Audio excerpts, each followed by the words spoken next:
Hola, en esta cápsula 5 vamos a hablar de las estructuras cristalinas complejas. Esta es otra curiosidad que tienen los cerámicos, ya que muchos de los cerámicos tradicionales principalmente presentan estructuras cristalinas de mayor tamaño que las que ya hemos visto en las cápsulas anteriores, como era la estructura cristalina sencilla y la estructura cristalina de complejos binarios. En esta, la estructura cristalina compleja se trata de dos o más átomos diferentes químicamente en la celda unitaria, aunque algunos aún pueden tener solamente dos átomos, como el dióxido de silicio, que él mismo puede tener una estructura cristalina de mayor tamaño. Se va a hablar, por ejemplo, de dióxido de silicio con sus enlaces covalentes. Son particularmente importantes si se encuentran entre materiales en los que participan las fuerzas de Van der Waals, en algunos como los materiales arcillosos. Algunos compuestos como la cristobalita es importante conocerlos, en cambio otros con saber de ellos es suficiente. Pero igual, comprender los bloques estructurales ayuda a apreciar las propiedades de complejas estructuras como las que vamos a ver. Empezando de nuevo con las estructuras cúbicas, los silicatos, y luego más complicadas, finalmente algunos nuevos materiales que ponen a prueba el concepto de cerámico como tal.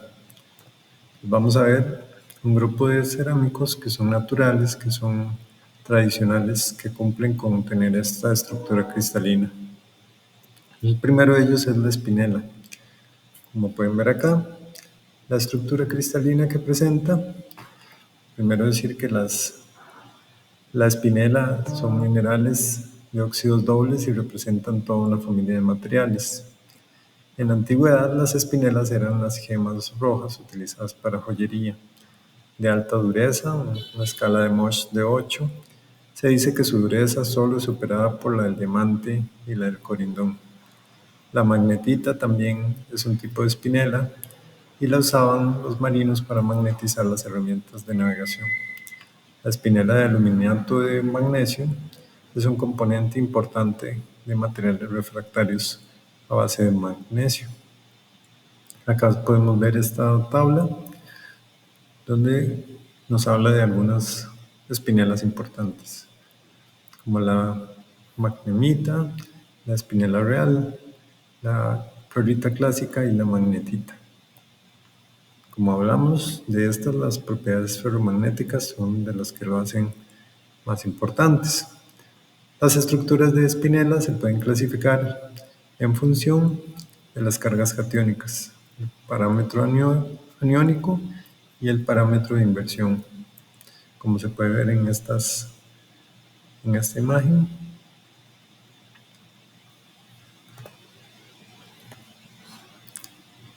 Algunas de las aplicaciones de la espinela, sus usos principalmente siempre fueron de manera decorativa, pero luego de la Segunda Guerra Mundial pasaron a ser importantes en el uso de electrónica, ya que se buscaban materiales que fueran ferromagnética y eléctricamente aislantes. También se utilizaron para el diseño de materiales para la obtención de elementos constituyentes de generadores de microondas, específicamente los encargados de ajustar frecuencias de los microondas. La espinela se ha utilizado en la fabricación de discos duros y otros dispositivos de almacenamiento de datos magnéticos. También se han estudiado y desarrollado nuevas aplicaciones para la espinela, como en la producción de celdas solares con alta eficiencia y en la fabricación de sensores de gas y materiales catalíticos. Otro de los materiales que hablábamos era la sílica y los silicatos. Como pueden ver, aquí vamos a hablar de que el óxido de silicio tiene un montón de polimorfos. Ya lo habíamos mencionado en la cápsula anterior. Entonces vemos las densidades de algunos de ellos, como el high quartz, que tienen diferentes densidades, y acá abajo podemos ver las estructuras cristalinas que cada forma va haciendo. El cuarzo alfa, la cristobalita alfa y la trinita.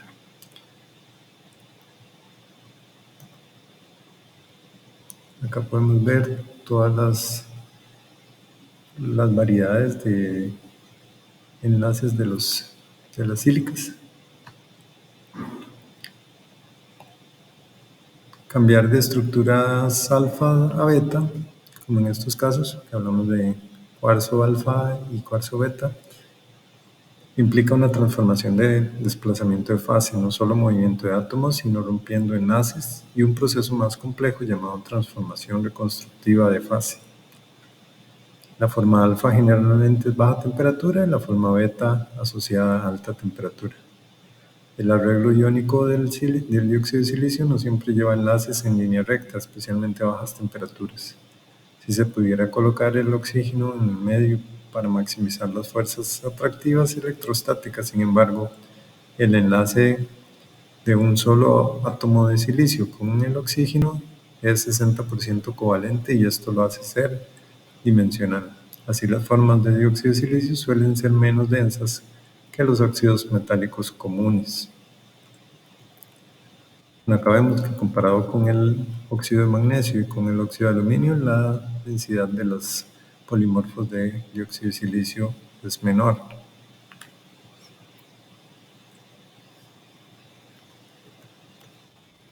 Hablando de cada uno de los polimorfos, del cuarzo, el mineral más abundante y conocido es la corteza, dureza Mohs 7 y es piezoeléctrico. Como le dijimos en la cápsula número 3, piezoeléctrico viene de cuando se aplica presión o tensión mecánica sobre el cristal y este va a producir una diferencia de potencial que permite generar electricidad. Aquí es importante ver que también tenemos un efecto inverso o reverso de la piezoelectricidad.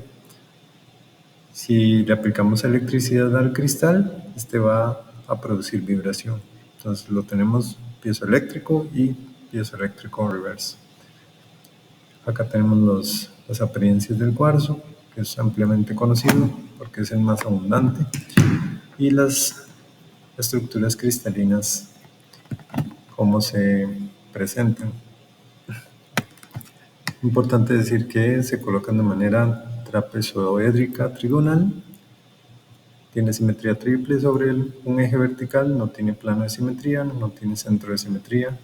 La estructura cristalina es un prisma hexagonal con tetraedros en cada esquina. Y acá podemos ver más imágenes de ejemplos. La cristobalita, que es otro polimorfo del dióxido de silicio, idealmente su estructura se compone de dióxido de silicio, no obstante, de manera natural suele contener sodio y aluminio. Como solución sólida, además, posee una estructura baja tetragonal y una alta isométrica que presenta anillos tetraédricos de 6 miembros apilados paralelamente a 1,1,1. Algunas propiedades físicas: fragilidad, dureza Mohs poco menor de 6,7 y es transparente, se usa principalmente en estudios científicos. Sus cristales aportan información clave sobre cómo se forman los cristales y cómo cambian en diferente entorno.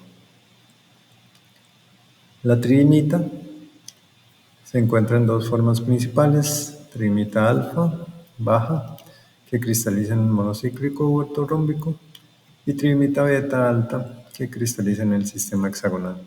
Los cristales son pequeños, comúnmente maclados, y a baja temperatura son pseudomorfos. La forma estable que consigue el dióxido de silicio cuando se encuentra en el rango de temperatura de 870 grados a 1470 y a presión atmosférica. A mayor temperatura se convierte en cristobalita y a menor temperatura en cuarzo alfa. La manera de identificarlo es mediante microscopio. Tanto su forma cristalina como su índice de refracción lo distinguen de otros minerales de sílice. La tridimita se forma por un fenómeno llamado vulcanismo silicísico, que consiste en sílice a alta temperatura en volcanes activos, por lo que abunda principalmente en rocas volcánicas silíceas, principalmente riolita, obsidiana y andesita. Al tener varias fuentes se considera también abundante. De acá tenemos un grupo de silicatos en aluminio. Recordemos que dijimos que los silicatos eran el 90% de las rocas presentes en la corteza. Los silicatos en anillo son conocidos como metasilicatos, conocidos el beril, la turmalina y la cordierita. Y acá tenemos la composición química. Las dos primeras son gemas y la tercera ha encontrado una aplicación especial. Su bajo coeficiente de expansión térmica hace que no se fracture fácilmente en un rápido calentamiento o enfriamiento y se usa en refractarios. De hecho, es el material usado para formar catalizadores con estructura de panal. Otro material que tenemos es la mica. La mica, después vamos a ver un video con sus aplicaciones ancestrales. Un tipo es la moscovita, en su estructura química está presente el potasio y aluminio y es de distintos colores como amarillo, pardo, verde o rojo. Tiene propiedades como resistencia mecánica, flexibilidad y elasticidad. La flogopita presenta silicato y magnesio, la tenemos por acá. La lepidolita tiene litio y aluminio. La margarita dispone de calcio y aluminio. Y la biotita presenta potasio, magnesio, hierro y aluminio. De la mica, lo más curioso que vamos a ver es que tiene enlaces muy diferentes entre capas y intercapa. Entonces ella, intercapa, tiene bastante resistencia y entre capas su resistencia es menor, por eso el material se extiende fácilmente. Y vamos a ver una aplicación en otra cápsula de vidrio, donde tenemos una mica fluorogolpita que le da suficiente resistencia al vidrio como para ser maquinado. Otro de los materiales tradicionales, la arcilla. La arcilla son de los más importantes, fueron base de porcelana y de los ladrillos de construcción. Son básicamente aluminosilicatos hidratados, laminados. Sus propiedades están asociadas a sus capas con formación tetraédrica. La caolinita es la más común, tiene relación 1 a 1, es decir, capas alternas de óxido de silicio, tetraóxido de silicio. Algunos grupos minerales de arcilla, caolinitas, esmectitas, hilitas y vermiculitas. Una esmectita se encuentra en una monzonita. Las esmectitas pueden expandir al incorporar agua o solventes orgánicos entre capas estructurales. La vermiculita de su raíz parece gusanos al calentar el material.